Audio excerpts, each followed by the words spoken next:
abused the email list so bad and ignored it so bad that it's hard. But I've seen an email list that was in my work with a course creator. They had an email list that was not being touched for 6 years, and we've managed to totally revive it and do a launch that made $36,000 just by using email marketing, and that's it, right? So it is something that you should be able to do, especially if you didn't wait for 6 years.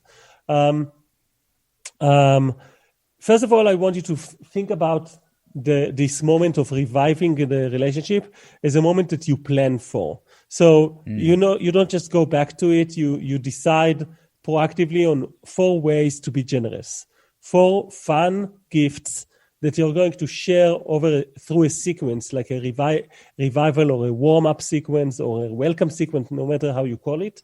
You're going to give away 4 things, and they're going to be something that will be very fun to get and will basically reignite the fire in the relationship. Why 4?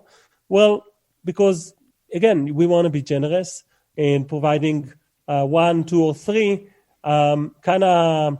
it's not a habit yet. It's not like something that you notice. But the 4th one already is like, it starts to feel like, wow, you really care.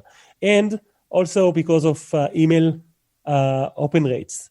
So in the open rates are how many people actually open, what is the percentage of people that actually open your emails. And in the beginning, there are not going to be a lot that open up your emails, especially if you didn't email them for a long time. So in general, in the email marketing world, most of the people will say that the email list, the open rates are between 10 to 30%. So just statistically speaking, if you're sending 4 emails, there's a really good chance they've got one of your gifts. Does this make sense?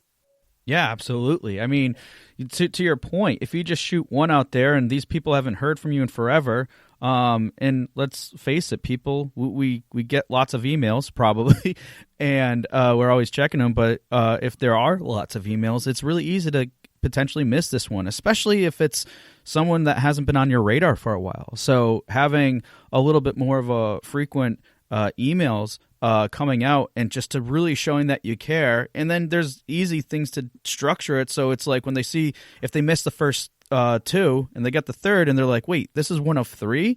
So, and then you could probably see, I don't know how statistically accurate this is, but you would probably see your open rates and everything else start increasing over the duration of that campaign. But again, I think more than anything, the point is you're getting in front of that person. You're creating multiple opportunities for them to see your email, that sequence at least once, which is exactly what you want to do. So it makes complete sense for me. Yeah, and in terms of sequence, you really want to start with an email that is some sort of an apology email. Now, I don't want you to make a big fuss about saying you're sorry and like starting to explain, yes, because my dog was sick and because Yep. I was so busy and I had a little bit of, 2 weeks of depression, and then I had to go to the gym, and all my muscles were painful for a week. You don't do that. Just say, I'm sorry, I wasn't in touch as often as I should have been, and here's my plan to fix it from now on. I'm going to send you this many of emails starting tomorrow with a gift about this topic. You're going to love it. And then give them a big CTA. CTAs are call to actions. Give them a CTA about unsubscribing. Tell them very, very clearly, hey guys, if you don't want to receive more emails from me, because I am going to send a little bit more emails starting tomorrow, please unsubscribe. Here's the link, and give them a button to unsubscribe or a link to unsubscribe, or point them towards the link at the bottom, which, by the way, you always have to have a link for unsubscribing. Make sure you always have that. Why is that important? Because if they didn't hear from you for a long time and you've sent them an email out of the blue, there's a really big risk here that they will complain that your email is spam, that they literally forgot that they've opted in to your email list. So by talking about the unsubscribe option and putting it in front of them very, very clearly, you're going to save yourself, save your deliverability. You will have a lot of unsubscribes, like 5 to 7%, and it will be scary AF. But that's what you need to do, because it's better than having 3 people that complain about you as spam. And then once after that, you will go into the 4 emails with the daily gift. I think that 4 days straight, but if you prefer, you can do it like 2 days a week. And then at the end of the 4 days of gifts, tell them what will be the pace from now on, reestablish the relationship. Maybe you will say, from now on, I'm going to send you an email every 2 weeks. Or you will say, from now on, I'm going to send you 2 emails a week. And then you just go into the sequence we've mentioned before with like 20%, 25% look at us, look at them, and content rules and going deep. Yeah, great point. Because what it comes down to, folks, is being transparent. You want to be upfront and honest, and like we said, genuine in your attempts to reconnect and to get them excited again. And give them an opt out. Maybe they lost interest over time, or whatever the reason. Because if they're not interested, you don't want them to taking negative actions like saying it's spam and other things. Make it easy for them. And the ones that stay, that's great. And don't be afraid. There will be people who unsubscribe because they haven't heard from you in so long, and they might not even remember you, and that's okay. So yeah, great plan. Again, the transparency thing I think is key, and then just show them that you care. So awesome stuff. All right, well, as we get ready to close here, I just wanted to talk about a lesson learned. And in light of that, we clearly identified that your email list is a crucial part of creating your overall funnel. But what you say are missed opportunities or mistakes that people make when they're creating their funnel? This is really something that we see a lot of different mistakes, and I will just first of all, the number one mistake we see is the topic of deliverability. So the deliverability is something that not a lot of people are aware of. It's very technical, and I think that it's important to know the terms, because then you can Google them. And in general, deliverability is something you check with the support team of your email provider, like if you have an email provider like G Suite or like Hotmail or your hosting service, these are the type of people that can help you, and also the people that are in your CRM, like MailChimp or whatever. So you have someone to talk with if you have a problem, and there are tools to check if you have a deliverability problems, like mailtester.com.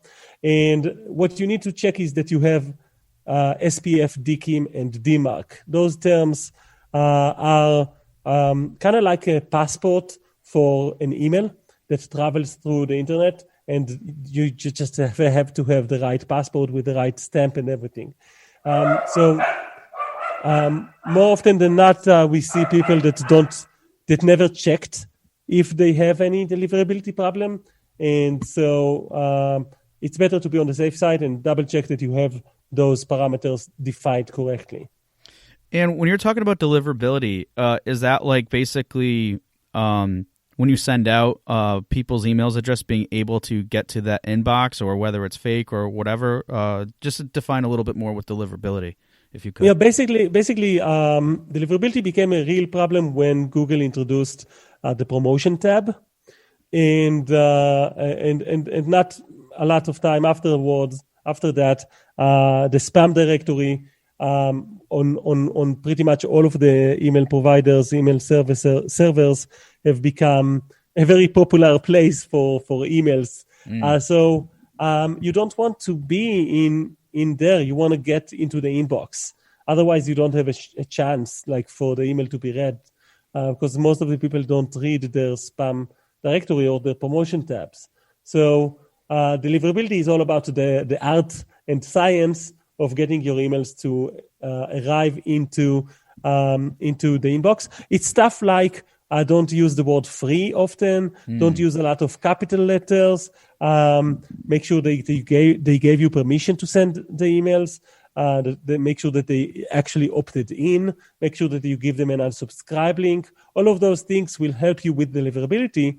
But the technical side of things, that passport that you need to have, or the driver license, the SPF, DKIM, and DMARC, you will, if you Google that, you will find many articles on how to double check that. And again, if you just go to mailtester.com, they will tell you if you have a problem with any of these. No, I think that's awesome and a really great tip, because again, when we think about email marketing, we think of it as basically, oh, I'm going to create a message and send it to people and incorporate, all this information, my call to actions or whatever, but we don't think about the technicalities of it. And because it doesn't seem like it's a technical thing, but clearly in this instance, especially with how you're talking about deliverability and how it can really affect, that could, like we said, that could be a really big missed opportunity there where people might be getting it, but it might not be going to them directly. And checking off those boxes, doing some initial research, and again, for me too, I always recommend people. It's great to have someone do these things, but at the same time, it's good that you know about it, that you're aware of it, because it's just going to make sure that you're firing all cylinders, and also that, or your team is, but also that you're delivering the content to the people who want to see it. So I love that tip. I love that advice in terms of checking your deliverability, because I think that's one of the main ones that people never think about it, because it's a little bit more technical oriented. So thank you for sharing that with us. Yeah, sure. And in general, if you are lost with ideas of what to write about, and you should check out the template that we're sharing, in the show notes, which is free. You just literally download it. But if you are still lost for ideas, you still need help. There's this website that really helps you with finding up ideas for emails. And you actually already know that website and are using it constantly every time you're trying to solve a bug in your code. I remember, as a coder, I would go to Google and look for if someone had that error code or whatnot before me, and lo and behold, I would see a lot of articles that help me understand the code better. So go to Google also for ideas for your research, for your marketing.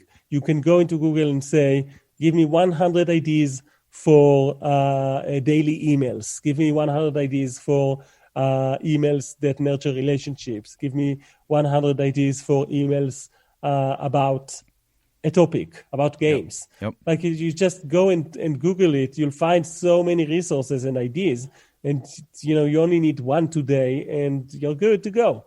So don't make it into a complicated thing. We know how to overcome complicated things. We do research and we figure it out. Yeah, absolutely. All right, cool. Well, definitely love those tips. Are there any others that you wanted to share with us before we close? I really am passionate about this idea of the 10-hour principle or the 10-hour rule.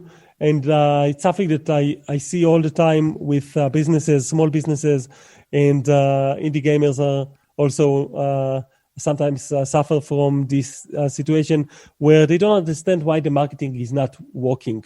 And the secret weapon of businesses that work, that actually get results, is the 10-hour principle. And the 10-hour principle is that you need to put in 10 hours a week into marketing.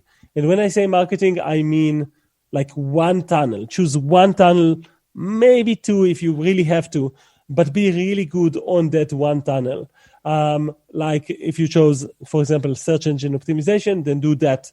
If you chose Facebook groups, you do that. Like choose one, Instagram, whatever, and be really, really good at it. Get to the point where your skills are amazing at it, and that you can do like the 10 hours of work